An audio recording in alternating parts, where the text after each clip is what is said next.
Hi, welcome to my channel. In this episode, I will explain The Hills Have Eyes. This 2006 horror thriller movie has 6.4 rating on IMDb. A traveling family falls victim to a group of mutated cannibals in a desert far away from civilization. We'll see if the family can get rid of these creatures or not. Before beginning the detailed review, please subscribe and like the video. The rest of the video contains spoilers. Hope you enjoy.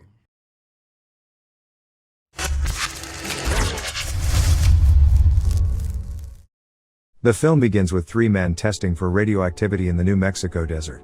Suddenly a bloody man jumps into one of the men's view, begging for help. Pluto, a mutant disfigured by nuclear testing, stabs one of the men and violently bangs him on the ground. The other two men are then quickly slaughtered and chained to the back of a car, which is driven away. Ethel Carter and her husband, Big Bob Carter, a retired police detective, are traveling from Cleveland, Ohio to San Diego, California on their silver wedding anniversary.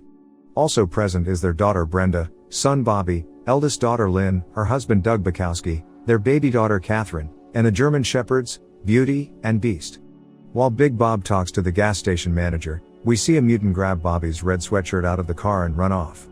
Bobby and Brenda head away from the building and Bobby goes into a nearby outhouse. He is urinating when he sees someone watching him through the window. It was the mutant who stole his red sweatshirt from the car.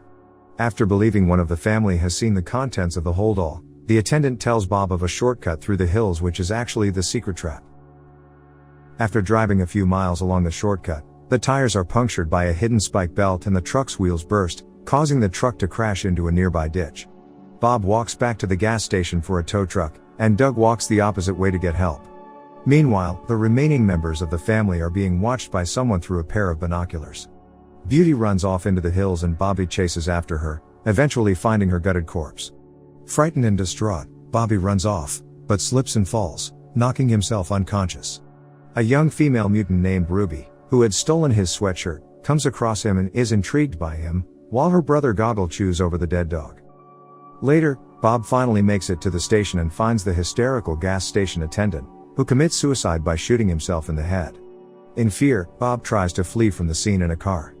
But he gets attacked by the mutant leader, Papa Jupiter, and gets carried off into the mining caves nearby by Jupiter, along with Jupiter's eldest son, Lizard, and Pluto. When Bobby awakes, he returns to the trailer and does not tell his family of Beauty's demise. Lynn tells him that they tried the CB and heard heavy breathing. Beast breaks free of his chain and runs into the hills where he finds what's left of Beauty. Doug returns from the road he traveled, a dead end which ended in a bomb crater filled with cars, with a fishing pole, a baseball bat, and a teddy bear.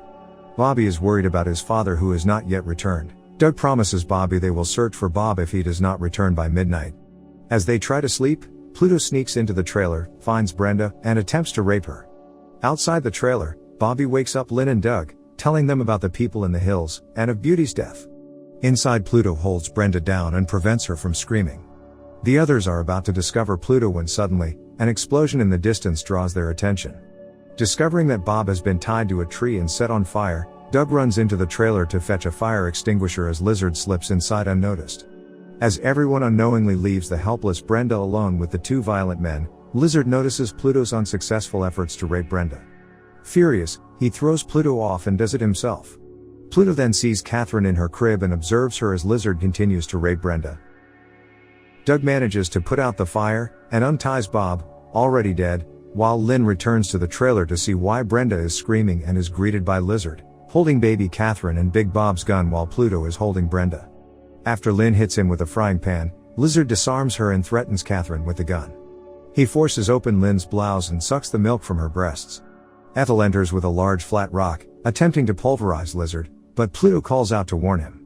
Lizard, spotting her, shoots her in the stomach. Lynn then uses a screwdriver and stabs Lizard, who then shoots her in the head. Pluto and Lizard flee the trailer, holding Brenda and Catherine hostage. When Lizard hears Doug and Bobby approaching, he tries to shoot Brenda, but the gun is out of bullets. He promises Brenda that he will be back for her before fleeing with Pluto, who still has the baby. Doug and Bobby return to the trailer, discover the bodies, and realize that Catherine has been taken. Goggle, the mutant who killed Beauty, watches the trailer through binoculars, but he is attacked and killed by Beast. The next morning, Doug goes off in pursuit of their attackers. Beast leads Doug through a tunnel that contains the graves of miners. Once out of the tunnel, Doug finds an abandoned nuclear testing village and enters the house where Catherine is kept, but is knocked unconscious by Big Mama, who he thought was busy watching television. He then awakes in an icebox where the mutants keep the bodies of their victims. He panics and bangs on the plastic cover, eventually knocking it loose. He returns to his task of finding Catherine, only to encounter Big Brain, who tells him the story of the mutants, who were mutated by the fallout from the nuclear tests, and then getting attacked by Pluto, who breaks through a door. After a fierce struggle, during which Doug loses the ring finger and pinky on his left hand, he is able to trick him by pretending to cry. Pluto laughs and gets momentarily distracted, giving Doug time to slam a screwdriver through his foot in the floor, pinning him down. He then takes a small American flag and shoves it through the back of Pluto's throat, and finally finishes him by slamming the blade of his own axe into his head. Doug then surprises the mutant cyst outside the house and uses Pluto's axe to kill him, chopping his knee open and knocking him over the hood of a car, where he is axed in the back and is finally killed when Doug swings the pick end into his eye. Doug takes his shotgun and heads off. Big Brain tells Lizard to kill Catherine, but is killed by Beast. Lizard takes a cleaver and prepares to kill Catherine, but finds that instead of Catherine, it is a pig. Ruby has taken Catherine and run into the hills. Lizard knows this and begins to chase her, enraged by her deceit. Doug sees Ruby on the hill and chases her as well. At the trailer, Ethel's body is stolen and dragged into the hills, and Bobby finds Papa Jupiter eating Ethel's heart. Jupiter pursues Bobby to the trailer, where Brenda releases gas from the propane tanks as Bobby runs inside, attaching a strip of matches to the sliding door behind him. Bobby binds Papa Jupiter's hand to the window. After he and Brenda escape, Jupiter breaks free of the bungee cord, and opens the sliding door, which strikes the matches and ignites the gas inside the trailer, causing it to explode. In the hills, Ruby is about to return Catherine to Doug when Lizard attacks. Doug beats and then shoots Lizard in the chest, neck, and finally the shoulder. Ruby gives Catherine back to Doug, who does not notice Lizard stand up, having survived. Ruby throws herself at Lizard, plunging them over a cliff, stopping Lizard from shooting Doug and Catherine and sacrificing herself in the process. Bobby and Brenda walk through the ruins of their trailer and find Papa Jupiter still alive, though impaled. Brenda kills Papa Jupiter with a pickaxe to the head. Brenda then spots Doug with Catherine and Beast, and the four are reunited. As they celebrate their apparent victory, a pair of anonymous binoculars watches from the hills.